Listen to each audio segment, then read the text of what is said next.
But while we're waiting for this to take out.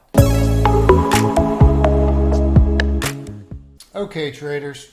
Hope you had a good trading day. Let's get into it. So I want to just take a moment to talk about what exactly is going on out there. Now, this is going to affect how you're trading long term. So I just want to get this for everyone to understand. Specifically, this is the Biotech right here, all right? And then the orange is the SOX, semiconductor.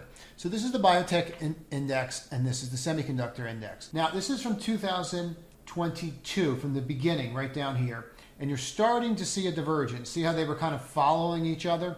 See how they're splitting away from each other right now? Now, Biotech, as we've been talking about in some of these videos and we've been going over in the trading room, Biotech is inflation resistant, not bulletproof. There's a difference, but it's inflation resistant. In other words, you don't care what it takes if you need a medication. You're going to get the medication. You're going to do your best, right? That's a little different than going out there and buying a new iPhone 14B or whatever the heck we're up to right now. So just kind of keep that in mind, right? This is what you're looking for. So what we're going to do is just zoom out now, and I want to show you this on the monthly so you can understand where you're at. Now this is from 2002 back, so let's just look at this from 2002 so you can kind of get it. So from 2002 to 2008, we traded around, and then for a period of time, Biotech from that period completely outperformed until we flipped again, right? And then what happened when we flipped right here back in September 20? This was during what? The pandemic?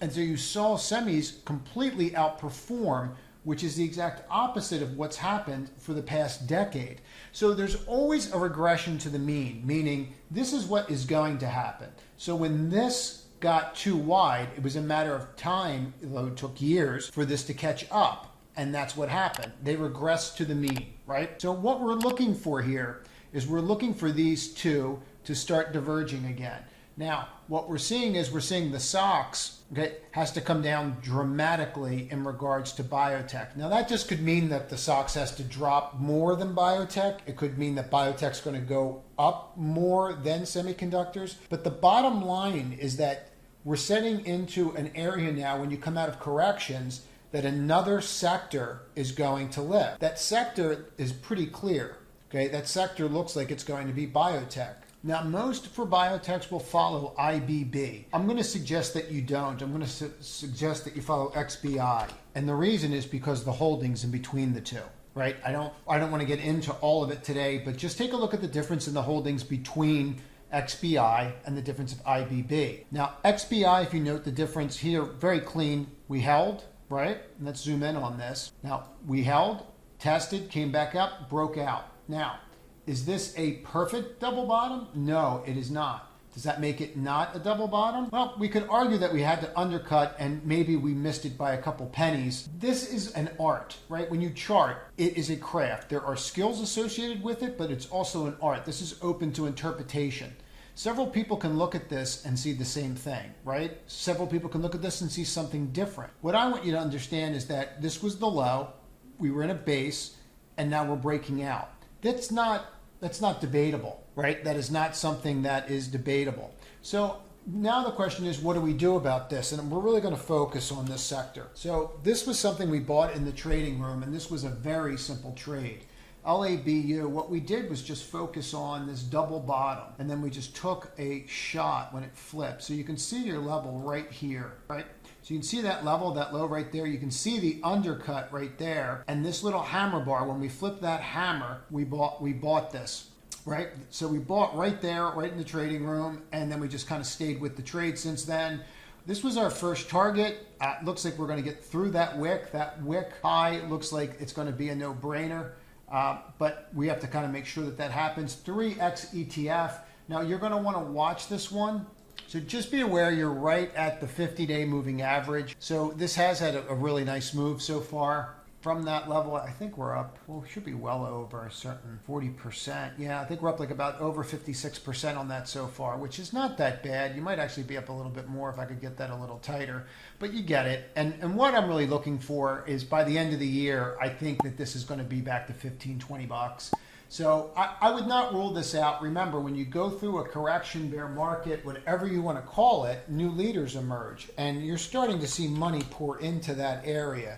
So this was one that we bought in the trading room, and you can see we're in a little cheaper, but I just kind of want to walk through this trade because it's absolutely perfect. So essentially VRTX had to make a decision. That decision was this little, like kind of, I like to call them kill zones, right? Like you're going to come into an area and something's got to happen. And this could have taken a couple months, but it didn't. So now we have an index that's breaking out, we have a stock that's breaking out, and we have a market that's oversold. So maybe you want to start going through the holdings that are in XBI and see if there's something in there that might make sense. So what you'd want to do is you'd want to compile a list of the holdings. Now, this is XBI. This is people that are going to ask, this is Y charts. It's fairly expensive, but it's pretty good. And I'm just going to show you it. So here's your weightings so that you can kind of understand what I'm talking about. See the weightings, 1.4, 1.3. So what you'd want to do is compile the top 25 holdings of the XBI, start sorting them, okay? That's what you're going to want to do. And that's what I'm going to do. That's what people in our trading room are going to do. And they're going to make money by doing it, all right? You can see VRTX right here is 1.18%. Now, to put this in perspective, here's IBB, okay? And now if you click on IBB and you take a look at the holdings, you can see what we're talking about. See the weighting differences? The weightings in the other were 1%, 1%, more diversification. Okay, this, if Gilead, Amgen, VRTX, and Regeneron, Moderna, they don't move, right? I mean, you're at 40% of them are in 5 names. That's not what's going on in XBI. So what XBI is showing us versus IBB is that we are seeing a broad-based rally in the space. We're not just seeing a couple names break out. Now you might want to focus on 1, 2, 3, 4, these 5 names I just went over.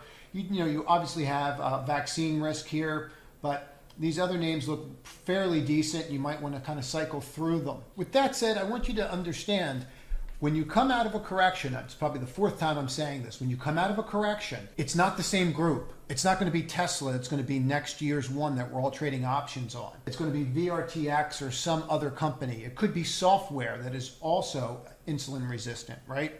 If you take a look at all that's happening here with this stock, all we're doing is getting to this DTL and then rejecting it over and over and over again. We had puts in this, we came in today. We did okay on them, but frankly, the VIX is just killing everybody because of the volatility. So it's making it much harder to make money off of them. But there's some real shorts still out there. Okay, this Meta. Okay, nobody's going in the metaverse. By the time he comes out with the metaverse, we're going to be on to the next thing. These 5-year windows, they no longer exist. Things move way too fast. So again, I don't really see the utility in it. I crack a joke where I don't really understand why I want to walk around with my NFT dressed as a giraffe, but to each their own. I just think technically, if you look at what happened here today, these rejected. Okay, certain things rejected. This rejected. Look at this line. I mean, let's just go through this line by line so you understand what I'm saying. Bonk, bonk. We know what? Wicks or price rejection, right? You can't make this stuff up. I mean, it's glaring. Netflix. I haven't seen a show on there in a month now after Ozarks. And if you haven't seen Ozarks, watch Ozarks. It was really, really. See that line? Bonk, bonk, bonk, bonk. I mean, how many times, right?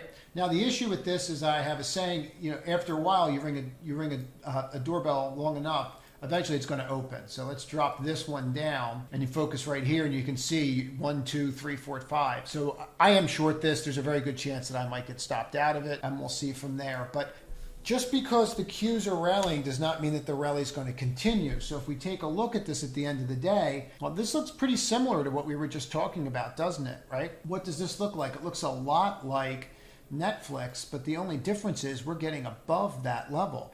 So if we can start pushing above this and these lines start becoming supports instead of resistances, that's what we want to see. Now, this is a pretty important level where you closed at, right? You're at 284.90 post. You're down a little bit more. Let's remember that level and let's go look at that on the daily so you can get this, all right? So we're going to zoom in on this. Let's get rid of these. We'll just remove that. Move this too. So now you're at that level. We'll look at this close. Okay, so just so we understand where we're at. Wicks or what? Price rejection. So did the people that were sellers here sell today? No. Does this bar, and yes, I do get this granular. Does this bar fill this bar? Yes. Does it fill this bar? Yes. Okay. So while we're waiting for this to take out, who knows what happens tomorrow, but while we're waiting for this to take out, we're filling these bars and we're closing at a level that we have not closed at for over 2 weeks. You cannot rule that out. Couple that with above the 5-day, and that's exactly what you want to see. So that's really what I had to go over tonight. The trading room, if you're interested in exact entries and exits, there is a link up in the top right corner that gives you a preview. It's open probably, I think I have it open for the next 3 days, and then we'll wind up closing it again. If you're interested, click the link and take a look at it. There's a free newsletter in the link in the description. I'd recommend that you subscribe to the newsletter at a minimum, at least the free version, just because we're gonna revamp it and come out with a Monday morning piece and a Friday closing piece on top of the Wednesday trades that you can see. It's just it's going to be a nice way to aggregate what you're supposed to look at during the week. And I think that new traders will find it extremely helpful and help them get focused. So that's it. As always, subscribe to the channel, click all notifications, and hit the like button because it does help me with the algorithm. And you purposely see that I don't put ads in this to not bother you. So that's it, everybody. Trade to win tomorrow.